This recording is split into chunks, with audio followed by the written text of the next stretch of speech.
In the media world, the sound is one of the most important assets. The MotoGP environment is very rich. We have 5 different manufacturers. Every bike sounds differently. We have the people, the crowd.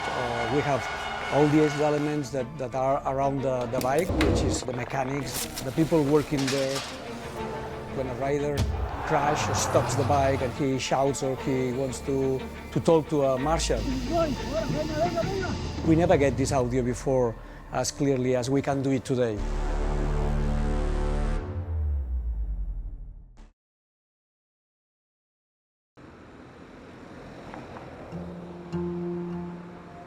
In 2018, Audio-Technica enters in action, and they started providing all kinds of microphones to standardize the coverage that we were producing. Audio-Technica はいろいろな手段で音楽やスポーツを長らくサポートしてまいりましたが、オートバイといえばエキゾーストサウンドが楽しみですが、レースはその楽しみをさらに拡大します。ギア、チェーン、タイヤ、ブレーキのサウンドをなくてはならない楽しみです。テレビ視聴者にもサウンドを通じてレースの臨場感を伝えていきたいと思います。The audio project that we discussed with Audio-Technica at the beginning, it was separated into different projects. One was installing microphones on the track, the immersive sound in areas where we have crowd and the garages. And then there was this other, more specific and more complex project, which was providing audio in the bike. We had a challenge. That was the onboard cameras that we really wanted to develop with Audio-Technica. Until Audio-Technica appeared, we had a little microphone installed on the bike inside a metal box. This microphone was not really showing up the potential of a good sound. It was mono, one channel, really poor. It was not a rich sound. Sergi's project was about putting microphones on a bike. I'd heard some horror stories about other brands that you tried melting on the bike because the engine's so hot. So I was quite worried actually, because would we be able to perform as a manufacturer and our products, and what would our engineers think about such a challenge? What we told to Audio-Technica, guys, we must develop a microphone that should satisfy 2 conditions. The first one is that we will need this microphone to survive. And the second thing was we need to listen the sound that appears when the bike is stopped. It means to capture voices, shouting, clicks and clacks, and all these things that happen on a bike when there's no sound from the engine. Audio-Technica にとって、屋外のスポーツ分野という経験はありましたけども、MotoGP というモータースポーツは未知の領域でした。ここでドルナのオンボードチームが、サーキット、ピット、バイクのすぐ近くまで私たちを連れて行ってくれました。そして本物の音を体験させてくれました。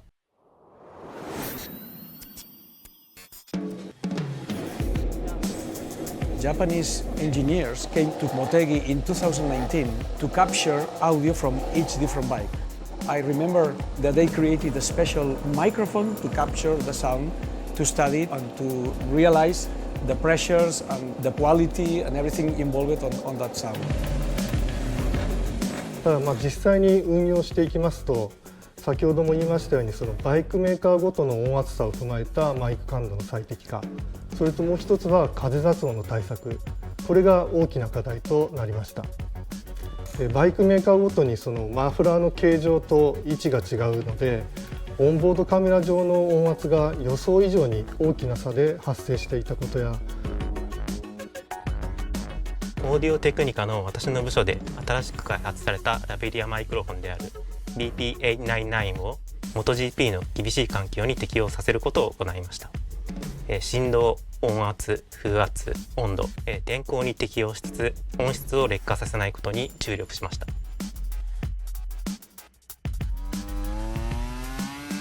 One of the challenges was how we could implement the microphones in the cameras. We decided that external cameras as the bad cam and the rear cam were the places where we could install this. Then I have to say something happened in parallel during the development of this microphone. Sony came with this new camera that we adopted in 2022, and we had more space on the camera to install the microphones. Obviously, we had to work very close to Audio-Technica, to all the engineers, to make sure that the design was satisfying also the performance of the camera in the bike.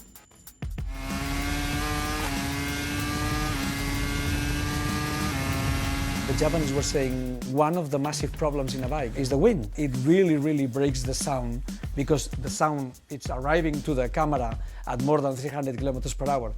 So the most important test was in Valencia when we started testing the microphone, realizing how it was affecting with the wind, and that allowed Sano-san to start developing something as a little wing with a wind protector, because he realized that if the audio was entering on the microphone directly with the structure of the housing, it was not enough and it was not enough wood. 普通の集音だったら風雑音は少ない方がいいでしょう。しかしレース界ではちょっと違います。私は風の音は、スピード感を表現するのにとても大事な音であると考えています。ですから風の音がなさすぎても良くないんです。私はバイクの音を邪魔しない程度に風雑音を抑えつつ、トップスピードで風の音がきれいに入るような風貌を設計したいと考えています。その方が視聴者も臨場感が味わえて興奮するんではないでしょうか。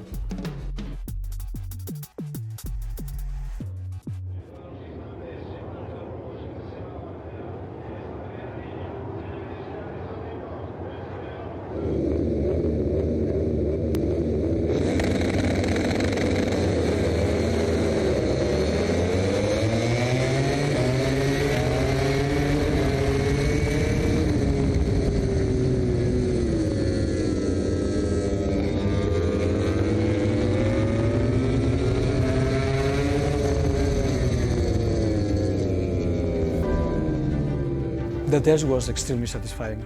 We were so happy and we were incredibly proud because Pecco Bagnaia, winning the first championship, he was carrying the first ever stereo microphone on his bike with an incredible sound at that moment.